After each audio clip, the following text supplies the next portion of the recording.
जय माँ इंद्राक्षी, जय अम्बे। इंद्राक्षी धाम में दर्शकों आप सभी का हम हार्दिक स्वागत करते हैं। आज के दिन जिन जातकों का जन्म दिवस है, मैरिज एनिवर्सरी है, उन सभी को हमारी तरफ से बहुत बहुत शुभकामनाएं। आज हम बात करने वाले हैं गोग्रास के बारे में। जिस घर में नियमित रूप से गौ माता के प्रति गोग्रास निकाला जाता है, उस घर में कभी भी पितृदोष नहीं आ सकता। उस घर में सदैव उस घर के पितृ संतुष्ट बने रहते हैं। अनेक ऋषियों मुनियों का, देवी देवताओं का उस घर में शुभ वास होने लगता है।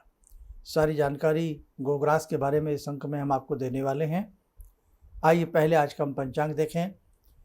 31 मई सन 2025, दिन शनिवार, संवत 2082, ज्येष्ठ मास शुक्ल पक्ष, तिथि पंचमी, नक्षत्र पुष्य, राहु काल 9 से 10:30, दिशा सूल पूर्व दिशा।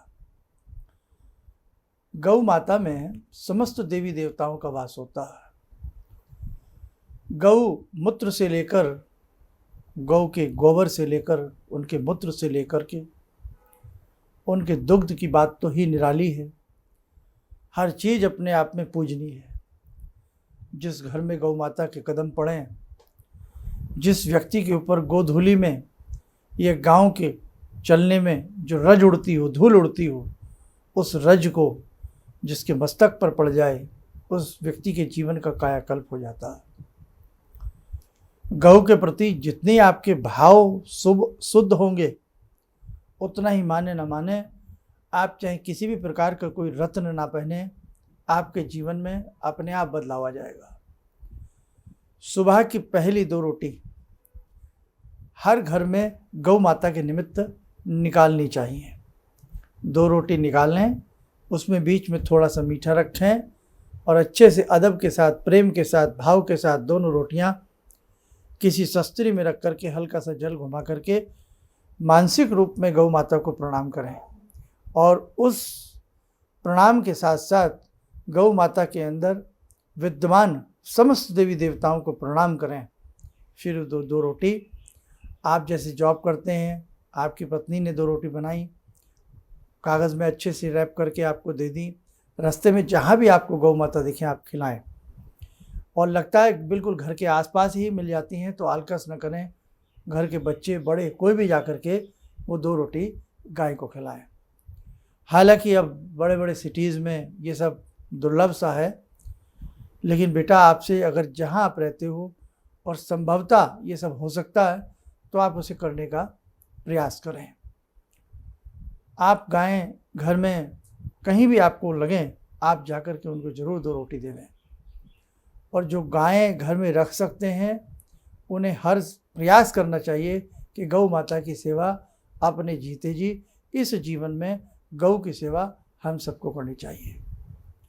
अब देखो, आपकी जब जन्म पत्रिका देखी जाती है तो अनेकों व्यक्तियों की जन्म पत्रिका में पितृदोष आता है। किसी में अनेकों प्रकार के श्रापित दोष भी आते हैं। लेकिन जिस घर में नियमित रूप से गोग्रास निकाला जाता है, और ये नियम आज भी बहुत घरों में यथावत जीवित है कि प्रथम सुबह की 2 रोटी गाय के निमित्त गोग्रास और रात्रि की 2 रोटी वो श्वान कुत्ते के लिए निकाली जाती हैं। और वास्तव में ये किसी चमत्कार से कम नहीं।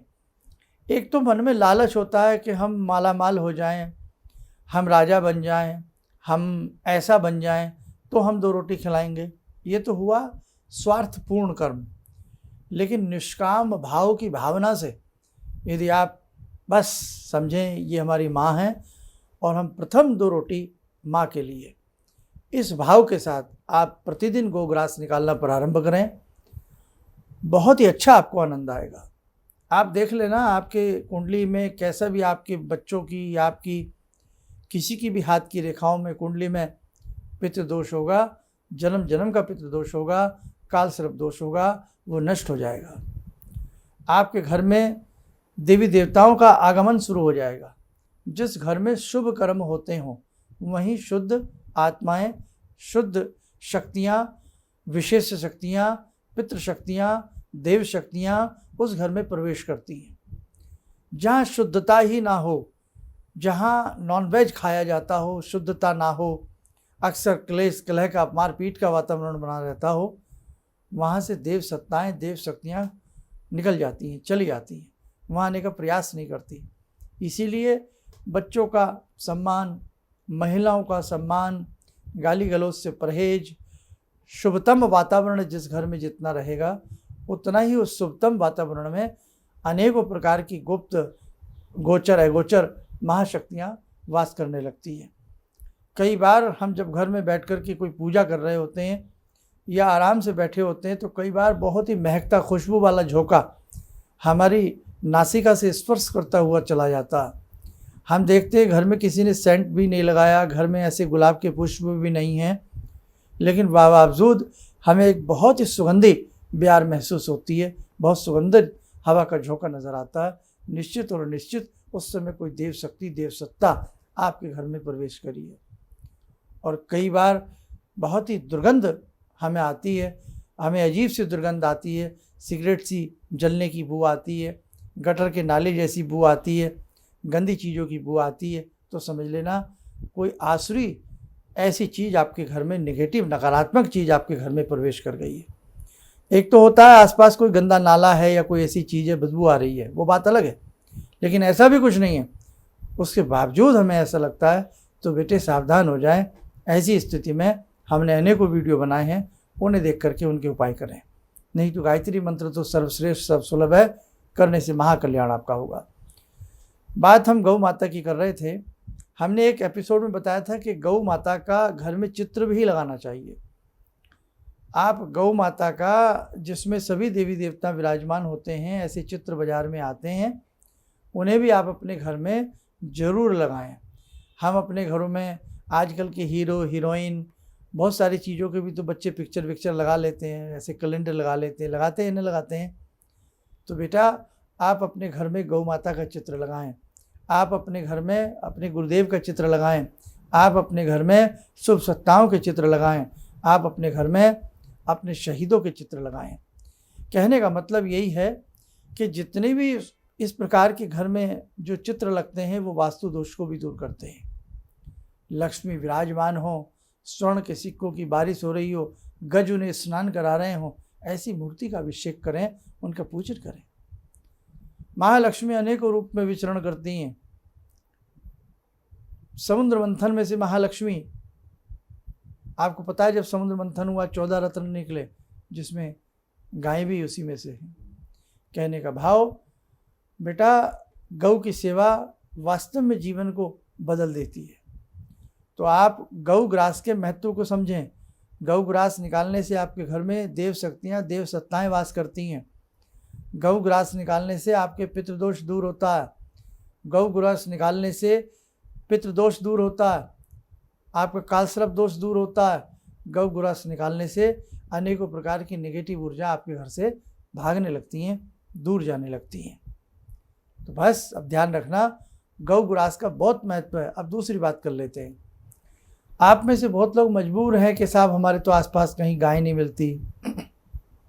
तो बेटा कभी भी कहीं आप गाड़ी से सफ़र कर रहे हैं या कहीं आप जा रहे हैं तो आपके आसपास कोई फल मिल रहा है, उस फल को ही लेकर के आप गौ माता को खिलाएं, नंदी को खिलाएं, तो भी बहुत अच्छा है। कभी ये मत सोचना कि अब तो हम जब आएंगे तब करेंगे, वो खिलाएंगे ये खिलाएंगे। जो अच्छा दिख जाए उस मौके पर कर डालना चाहिए, क्योंकि कई बार वो मौके, वो अवसर हमें दोबारा नहीं मिलते। समझे आप? इसलिए बस महत्व को समझें और हमेशा ध्यान रखें, आप अपने मन से धीरे धीरे दूर करें कि आप नॉनवेज नहीं खाएंगे, आप लेदर की वस्तुओं का प्रयोग नहीं करेंगे। अब एक तरफ तो आप गौ ग्रास निकाल रहे हैं, एक तरफ आप गौ माता की जय लगा रहे हैं, एक तरफ आप घर में बहुत अच्छा पूजा पाठ कर रहे हैं, और एक तरफ आप लेदर के परस रखे हैं, लेदर की आप बेल्ट लगाते हैं, लेदर के जूते चप्पल सैंडल आप पहनते हैं, लेदर की शीट्स अपने घर में सोफ़ा के ऊपर लगवाते हैं। तो बेटे ध्यान रखना, ये भक्ति आपकी निरर्थक जाएगी, क्योंकि आपके इस शौक़ की वजह से, आपके लेदर की पसंद की वजह से निर्मम बेजुबान पशुओं की हत्या की जाती है। तो ये सब ध्यान रखें। बहुत सारी चीज़ें आज हम भूलते जा रहे हैं। हम एक तरफ तो सोचेंगे बस आज ही भगवान को प्रसन्न कर लो, आज ही बस सवा मनी चढ़ा दो, फलाना कर दो, लेकिन प्रतिदिन के पल पल के कर्म पर हमारा ध्यान नहीं है। ध्यान रखना, भगवान उसी का फल ग्रहण करते हैं, भगवान उसी का भोग ग्रहण करते हैं जो जीवों पर दया करते हैं और जो हर प्रकार से अपनी सोच को सुंदर बनाने का प्रयास रखते हैं। तो बस बेटा ध्यान रखना। आइए, समय हो चला आज की ध्यान साधना का। भगवान श्री कृष्ण गौ माता से बहुत प्यार करते हैं, बहुत ही प्यार करते हैं। तो जुड़ते हैं आज की ध्यान साधना में बांके बिहारी भगवान श्री कृष्ण से। ओम करारविंदे न पदारविंदम मुखारविंदे विनिवेशयन्तं वटस्य पत्रस्य पुटे शयानं बालामुकुन्दं मनसा स्मरामि, बालामुकुन्दं मनसा स्मरामि। कस्तूरीतिलकं ललाटपटले वक्षस्थले कौस्तुभं नासाग्रे वरमुक्तिकं करतले वेणुकरे कङ्कणं सर्वाङ्गे हरिचन्दनं सुललितं कंठे च मुक्तावले गोपास्ति परिवेष्टितो विजयते गोपालचूडामणि शान्ताकारं भुजगशयनं पद्मनाभं सुरेशं विश्वाधारं गगनसदृशं मेघवर्णं शुभांगं लक्ष्मीकान्तं कमलनयनं योगवृद्ध्यानगम्यं वन्दे विष्णुं भवभयहरं सर्वलोकैकनाथं। कवच बना लें, ध्यान करें, भगवान श्री कृष्ण का शुभ आशीष हम सबके ऊपर बरस रहा है।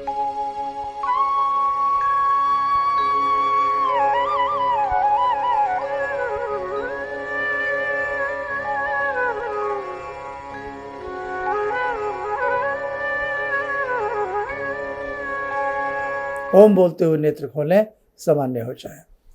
देखो साधकों, बातें तो छोटी छोटी हैं, लेकिन इनको गहराई से समझोगे तो आपके जीवन में आपको बहुत अच्छा लगेगा, आनंद की प्राप्ति होगी। और जब आनंद की प्राप्ति होती है ना, तभी परमानंद मिलते हैं। चलिए, आप सब लोग सुखी रहें, स्वस्थ रहें। इन्हीं शुभकामनाओं के साथ हम अपनी वाणी को विराम देते हैं। जय जय अम्बे। जितने भी आध्यात्मिक शिविर गुरु जी कर रहे हैं, ये सबके जन कल्याण हेतु कर रहे हैं और इससे सभी को फायदा हो रहा है।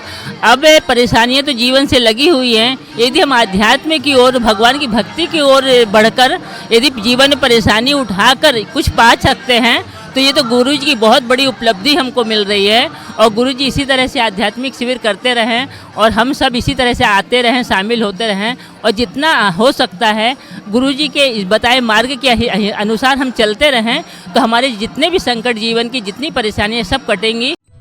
किसी भी समस्या के समाधान के लिए मिले प्रसिद्ध हस्तरेखा एवं वास्तु विशेषज्ञ प्रोफेसर धर्मेंद्र शर्मा जी से।